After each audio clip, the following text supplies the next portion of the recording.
Be careful out there for price discovery on culture cards or non-sports cards.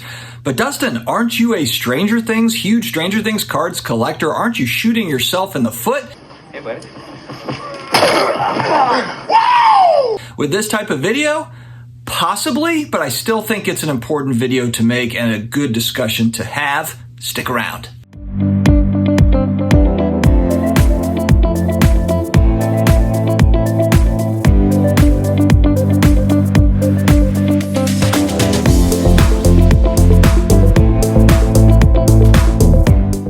Sports card friends, it's another day, it's another sports card video. Before I get started, big shout out to today's video sponsor, COMC.com, your home for buying, selling, flipping all the hottest trading cards. Their consignment marketplace now home to over 30 million cards from baseball superstars like Aaron Judge to Marvel favorites like Spider-Man. COMC has something for every type of collector. Make sure to visit COMC.com today to build out your collection with your favorite cards. I'll have links to go there in the video description as well as my comment section pinned. All right, so what are we talking about today? When I say culture cards, I'm really talking about non-sports cards or maybe even off-sports cards a little bit. Wrestling cards kind of fall into this bucket. I know a lot of people would say, well, hey, those are also sports cards. Some people say, no, they're not. They're kind of more culture cards, entertainment cards. So we'll throw wrestling in that mix as well. But we're talking about really any type of niche collector base type cards. So, we've heard a lot about Marvel over the last couple of years, especially the Marvel PMGs, the rise and the fall. Star Wars cards are hot right now. I collect Stranger Things cards. I wouldn't necessarily say Stranger Things cards are hot right now. However, Zero Cool has put a focus on those particular sets. They've got a new set in the summer as well as one in the fall. And then you've got season 5 coming out next year. They've got Dune. They've got Clerks. There's definitely kind of a movement more towards that. And even in a new top set, we now have hobby influencer cards that include Jeff Wilson and some of the other folks. Mama Breaks is in this particular set. I would consider those to be culture cards. I mean, Jeff Wilson has said himself he doesn't consider himself much of an athlete even when he was growing up. So I don't think that people are buying those cards because of his batting average. Those are entertainment cards or culture cards that they have mixed into a baseball card set.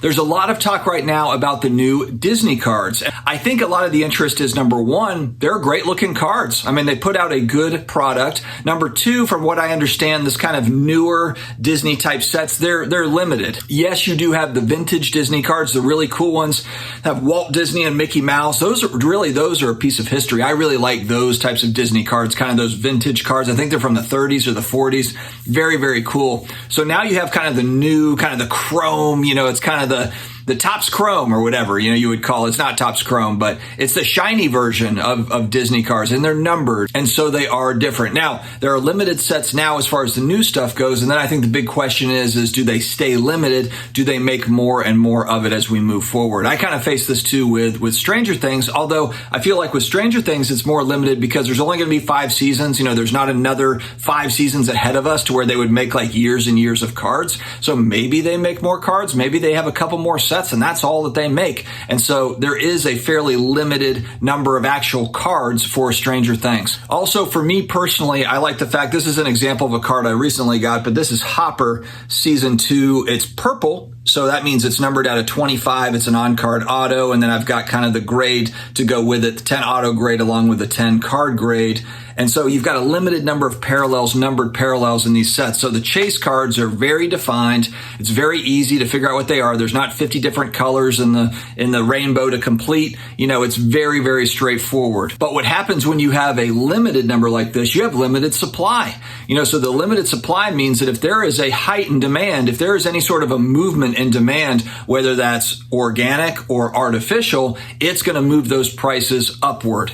And so for Stranger Things, that was part of the draw for me in the sense that it's a fun chase, that there's not a lot of sets. There's not a lot of rare parallels. If you really break it down and you compare it to sports cards, it's not even in the same galaxy as the amount of rare cards that you would find in a baseball card set or a football card set where you've got just so many different hits, within those sets. And then you've got many many different sets. Athletes have 1,000 different rookie cards nowadays. So the culture cards, the non-sports stuff, it's a whole different animal. Now, it's highly speculative in the sense that it doesn't have the same sort of collector history in the same fashion as baseball cards do.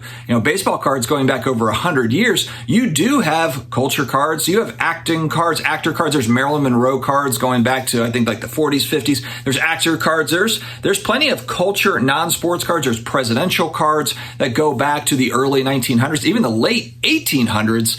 I have an Abraham Lincoln card from like 1889. So that stuff has been going on for a long period of time, and you don't have the same collector base as you do sports cards. Does that change over time? Does Zero Cool or maybe other companies, is there more of a push and emphasis on that sort of stuff? The Star Wars stuff is huge right now. It's very, very popular, and a lot of it is the actor autograph cards. Yeah, you've got kind of the one-of-ones that are talked about, but you've got the Pedro Pascal autograph, you've got the Han Solo autograph, you've got these different autographs out there that people are looking for. There's on-card versions.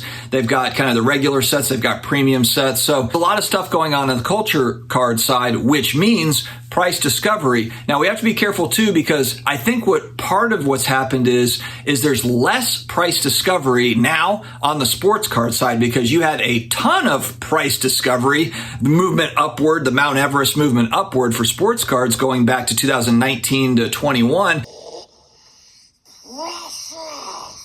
And then it's been kind of correcting and coming back down. So when you're looking at price discovery on sports cards, it's kind of more of like which prospect is going to hit, which baseball prospect is going to get called up, which QB is going to get in the game. You're trying to guess all this stuff unless you're buying sealed product, or you're just buying kind of low to mid end, where you're just finding good price points on stuff that you feel good about, kind of like what Sports Card Radio has been talking about recently, where it's less about the player, less about the team, more about just price point. Can I move this quickly, turnover, and keep that going? So non-sports culture cards, there is, I think, more of an opportunity to buy those, grade them, and get a premium on your money. So the other thing they have to be careful of, or something just to watch out for, is the card really, is it actually scarce? Because the one thing that you're going to find with this stuff is most of the non-culture, non-sports stuff, it's all low pop. So throw low pop out. When someone says to you, if it's a non-sports culture card and someone says, oh, this is low pop. Well, yeah, all of it is.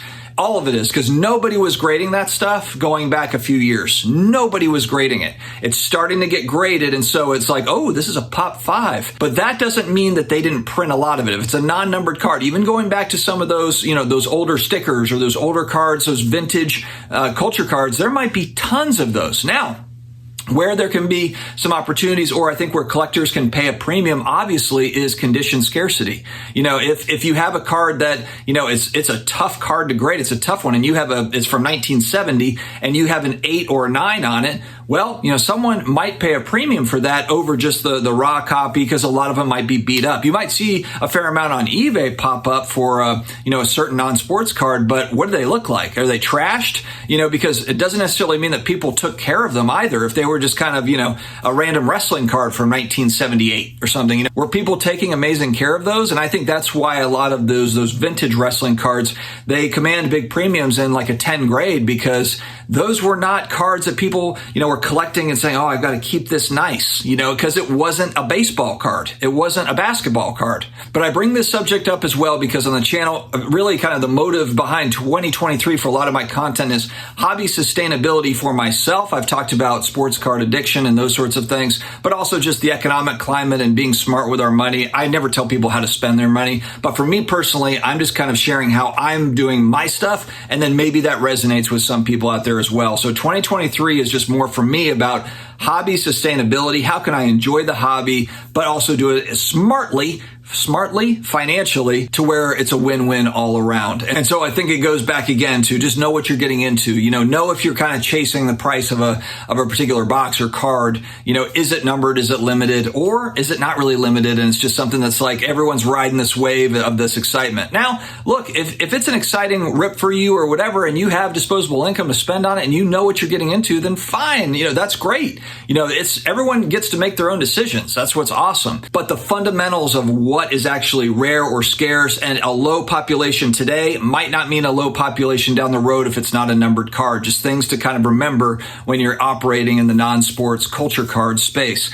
I want to push back a little bit though. I know there's a lot of kind of people make fun of the manufactured scarcity, and companies create this scarcity because they have these numbered cards, and so they're creating artificially the scarcity. But the reality though is if we go back to a lot of vintage cards, they weren't creating artificial scarcity, so they weren't necessarily numbering things. They were printing a lot of things into the ground. There was tons of this stuff printed, and really now if you're looking at the vintage play, it's not a matter of if it's short printed, it's just a matter of condition scarcity, because a lot of those cards going back to the 50s, 60s, 70s, they were mass produced.